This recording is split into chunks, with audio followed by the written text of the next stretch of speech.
Good morning students.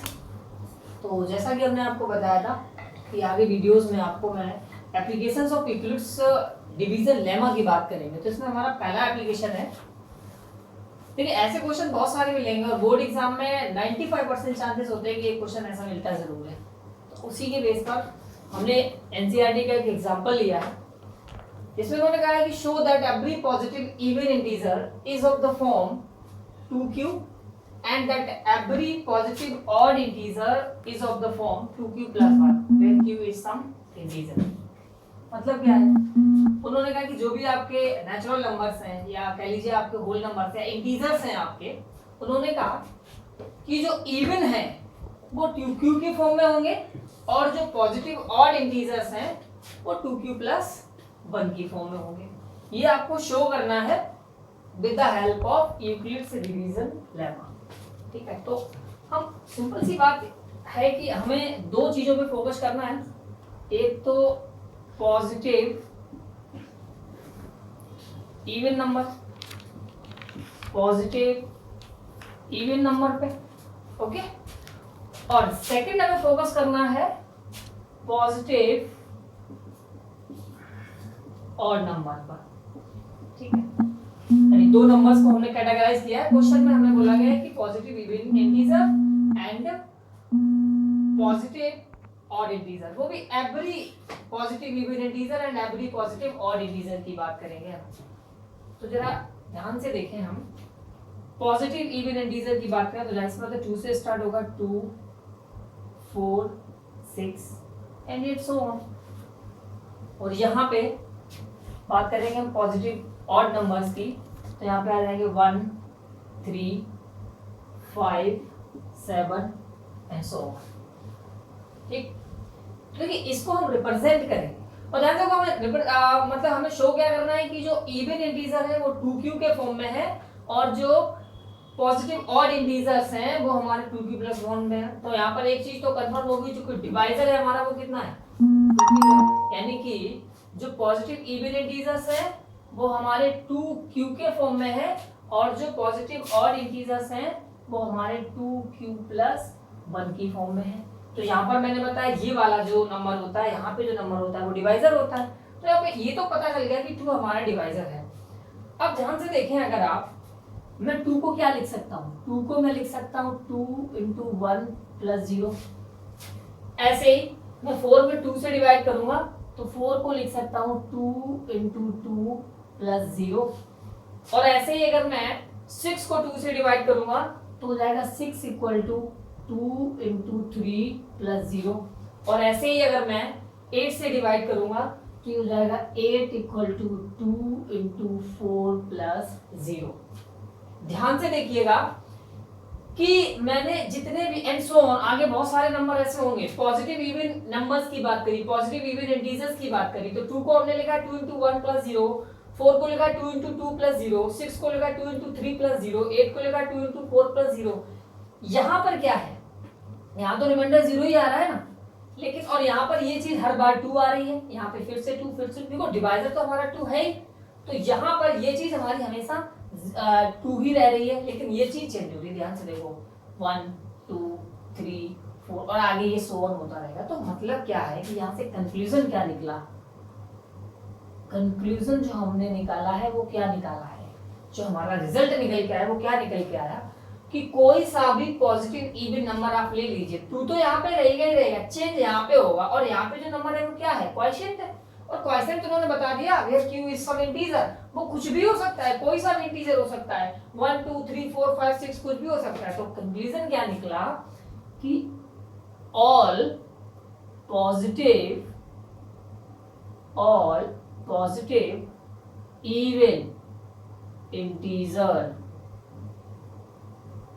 Is equal to 2q। Conclusion हमारा ये निकला कि all positive even integer is equal to 2q। Same चीज यहां पर हम करें, 1 में 2 से देखो 1 को कैसे रिप्रेजेंट करेंगे, तो देखो 1 को रिप्रेजेंट, डिवाइजर यहाँ पर भी हमारा 2 ही है। अब देखो कंडीशन यहाँ कर देंगे सर 1 को हम 2 से कैसे डिवाइड करेंगे, तो कहां से रिमाइंडर लेके आएंगे वो मैं समझा देता हूँ। मान लीजिए आपने 1 को डिवाइड किया 2 से, तो कितने टाइम जाएगा, 1 टाइम तो जाएगा नहीं, 1 टाइम नहीं जाएगा, 0 टाइम तो जाएगा, तो 0 टाइम जाएगा, यहाँ 0 आ जाएगा, रिमाइंडर 1 बचेगा। सिंपल सी बात है। क्या हम 1 को ऐसे लिख सकते हैं, 1 इक्वल टू 2 इंटू 0 प्लस 1। मैं इक्वल्स डिवीजन लेमा का ही यूज कर रहा हूँ। ये जो चीज मैं लिख रहा हूँ, ये चीज क्या है, ये चीज यही तो है, a equal to b q plus r, और यही तो आपका है equals division lemma. That means a dividend, b divisor, q quotient और r रिमाइंडर। तो मैं वही यूज कर रहा हूँ। नेक्स्ट है, अगर मैं 3 को लिखना चाहूँ तो 3 को कैसे लिख सकता हूँ, 2 इंटू 1 प्लस 1। मैं 5 को लिखना चाहूँ तो कैसे लिख सकता हूँ, मैं 2 से डिवाइड करके ही लिखूंगा, 2 into 2 plus 1।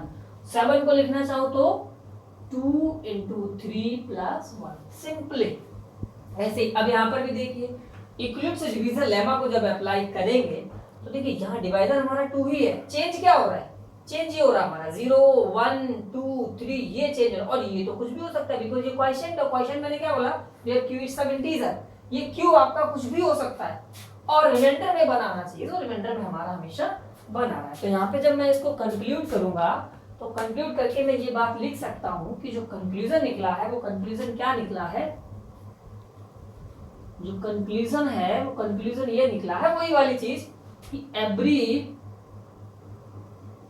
Positive odd integer is equal to 2q plus 1. So this is the best way to show that every positive even integer is the form of 2q and that every positive odd integer is the form of 2q plus 1 where q is a some integer. देखिए अलग अलग किताबों में अलग अलग तरीके से दिया गया है ये, ठीक है, और अलग अलग किताबों में अलग अलग तरीके से दिया है, और अलग अलग टीचर्स ने भी इसको अलग अलग तरीके से किया, लेकिन मेरा मानना ये है दिस इज द बेस्ट वे। आप इससे करिएगा, हर टीचर आपको नंबर देगा, कोई नंबर काट लेता है तो जरूर बताइएगा मेरे को, मैं वहीं आ जाऊंगा आपको मार्क्स दिलाने के लिए, बिकॉज मुझे नहीं लगता है कोई काटेगा तो किस बेस पे काटेगा, मुझे भी कुछ सीखने को मिलेगा, मैं भी पूछूंगा कि भाई क्यों काट लिया आपने, ठीक है। तो डोंट वरी, आप आराम से बोर्ड एग्जाम में लिखिए, स्कूल के एग्जाम में लिखिए, कहीं भी लिखिए, मार्क्स आपको फुल मिलेंगे। इसके बाद मैं इसका एक सेकंड और एग्जाम्पल है, ठीक है, वो करा रहा हूँ, उसके बाद एक और कराऊंगा, तब ये चीजें आपको एकदम से बेहतर तरीके से क्लियर हो जाएंगी। Okay, so this is the second application of equivalence division lemma. क्या है ये? Show that any positive odd integer is of the form 4q plus 1 or 4q plus 3 where q is some integer. अब ये बात कर रहे हैं कि any positive odd integer, कह रहे हैं कि कोई भी positive odd integer हो, वो या तो इस फॉर्म में होगा या इस फॉर्म में होगा, ठीक है। तो जो फॉर्म है हम इसी को पकड़ लेते हैं। फॉर्म को हमने पकड़ा तो हमें पता चला कि 4 जो है वो क्या है, यहाँ पर डिवाइजर है भाई, इक्विवेलेंस डिवीजन लेमा। तो सीधा सीधा ये कहता है कि a equal to b q plus r, इस b की जगह जो भी लिखा होगा वो डिवाइजर होगा, तो 4 हमारा यहाँ पे क्या है, डिवाइजर है। फिर उन्होंने नंबर्स की किसकी बात करी, एनी पॉजिटिव ऑड इंटीजर। मैंने यहाँ पे ऑड इंटीजर्स लिखे 1 3 5 7 9 11 13 एंड 15 एंड सो ऑन, बहुत सारे ऐसे नंबर हैं, ठीक है ना। तो मैंने 4 से डिवाइड करना शुरू किया, 1 को डिवाइड किया, 0 टाइम गया, रिमाइंडर 1 बचा। 3 को डिवाइड किया, 0 टाइम गया, रिमाइंडर 3 बचा। 5 को डिवाइड किया, 1 टाइम गया, रिमाइंडर 1 बचा। ऐसे ही 7 को डिवाइड किया, 1 टाइम गया, remainder 3, then 9 remainder 1, then 11 remainder 3 and so on, ऐसे डिवाइड करते चले गए। तो ये चीज हमने देखी कि जब हमने इसका यूज किया इक्विवेलेंस डिवीजन लेमा का, यानी कि a equal to b q plus r का, तो इसको हमने जब वहां पे ये अप्लाई किया इक्विवेलेंस डिवीजन लेमा, तो मैंने 1 को क्या लिखा 4 इंटू 0 प्लस 1, ऐसे ही 3 को क्या लिखा 4 इंटू 0 प्लस 3, ऐसे ही 5 को क्या लिखा 4 इंटू 1 प्लस 1, ऐसे ही 7 को क्या लिखा 4 into 1 plus 3 and so on, इस तरीके से लिखा। तो हमने देखा कि ये नंबर और ये नंबर और ये नंबर, इन तीनों में एक बात है कि 4 यहाँ पे भी है, 4 यहाँ पे भी है और 4 यहाँ पे भी है, हर जगह 4 है। बदल क्या रहा है 0 0 एंड 2, और देखिए रिमाइंडर हर जगह बने 1 1 एंड 1। दैट मींस जितने भी हमारे पॉजिटिव ऑड इंटीजर्स हैं उसमें कुछ नंबर जो है वो इस फॉर्म में है 4q प्लस 1, बिकॉज 4 हर जगह कांस्टेंट है। देखिए चेंज क्या हो रहा है, ये q चेंज हो रहा है, यहाँ 0 है और यहाँ पे हमारा 1 है और फिर यहाँ पे हमारा 2 है। तो उन्होंने बता दिया कि q इज सम इंटीजर, कुछ भी हो सकता है। दैट मींस ऐसे भी मैंने कुछ ही नंबर लिए तो इसमें केवल ये 3 रिजल्ट आपके सामने आए, 1, 2 और 3। वो किस फॉर्म में है? 4q + 1 फॉर्म में है। ऐसे इधर आओ, यहाँ पे 4 × 0 + 3, यहाँ पे 4 × 1 + 3 और यहाँ पे 4 × 2 + 3। तो यहाँ पे भी एक बात क्लियर है कि रिमाइंडर या तो 1 आएगा तो इस फॉर्म में होगा, और रिमाइंडर या तो 3 आएगा तो इस फॉर्म में होगा। तो इसलिए बताया गया कि एनी पॉजिटिव ऑड इंटीजर्स जो है वो या तो हमारे 4q + 1 फॉर्म में होंगे या 4q + 3 फॉर्म में होंगे। उसको इस तरीके से रिप्रेजेंट करेगा। Don't worry, this is the best way to represent the numbers. इस कंडीशंस को सॉल्व करने के ये सबसे अच्छे तरीके हैं आपके पास, ठीक है। कोई मार्क्स नहीं कटेगा आपका, और अगर कट जाता है तो हम अवेलेबल होंगे वहां पे आपको मार्क्स लाने के लिए, ठीक है। So don't worry. इसके बाद एक और एप्लीकेशन देखते हैं जिसको हम कहते हैं HCF LCM का वर्ड प्रॉब्लम, ठीक है। तो उसको हम लोग सॉल्व करते हैं। उससे पहले आप नोट कर लीजिएगा, एक बेहतर व्यू में आपको दे रहा हूं बोर्ड का। Okay student, this is the third application of equi division lemma, ठीक है। और इसमें बड़ा भारी भरकम सा क्वेश्चन लिखा हुआ है, हालांकि है बहुत टिड्डी सा क्वेश्चन।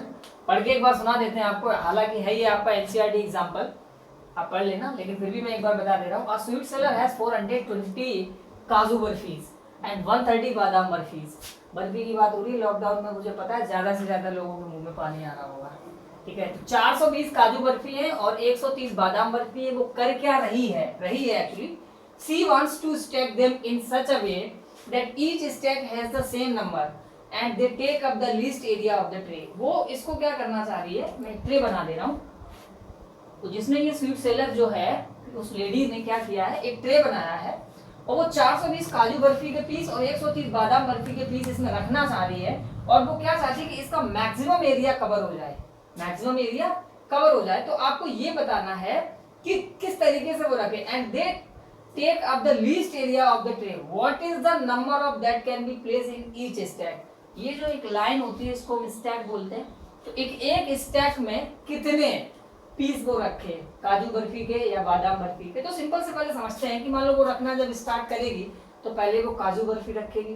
तो काजू बर्फी मान लिया मैंने, उसने इस तरीके से रखना स्टार्ट किया, ठीक है। काजू बर्फी रख दी, यहाँ पे जगह ये भी रख दिया। उसको ज्यादा एरिया कवर करना है तो वो रखेगी। तो इस तरीके से हमें नहीं पता है कि उसने कितने पीस रखे हुए। तो हमने मान लिया कि उसने इस तरीके, इस मैनर में X पीस रखे हैं और वो रखती चली जा रही है इस तरीके से रखती चली जा रही है, ठीक है ना।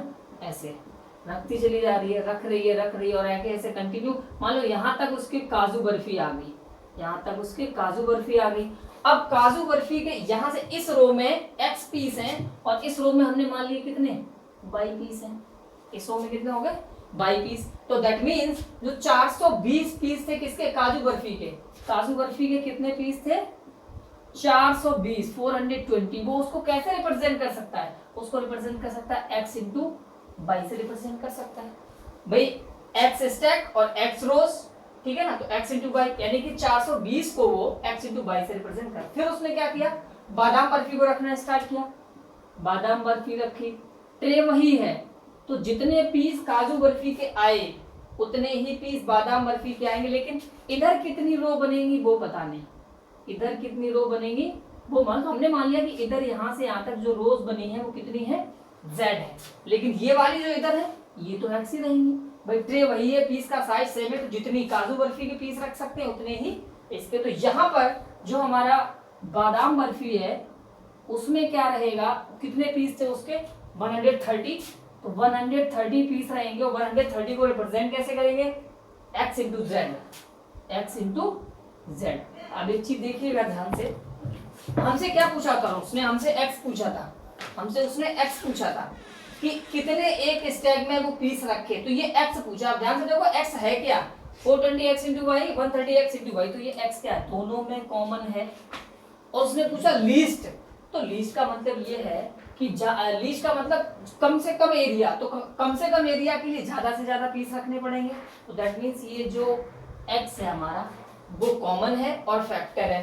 तो जो कॉमन है और फैक्टर है, अब आधा से समझ में आ गया आपको, कॉमन है और फैक्टर है। लेकिन लीस्ट एरिया के लिए मैक्सिमम पीसेस रखने पड़ेंगे। दैट मीन्स ये क्या हो जाएगा, हाईएस्ट भी हो जाएगा।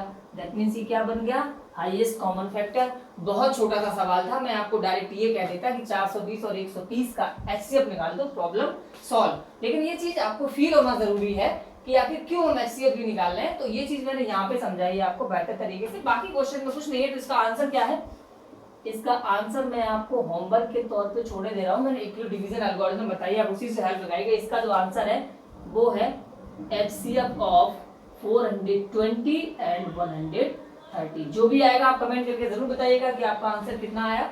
ठीक है, तो आज के लिए इतना पर्याप्त है, और कल हम या अगले वीडियो में हम आपको बताएंगे कि किस तरीके से हम इरेशनल नंबर को प्रूव करते हैं कि वो इरेशनल है। ठीक है।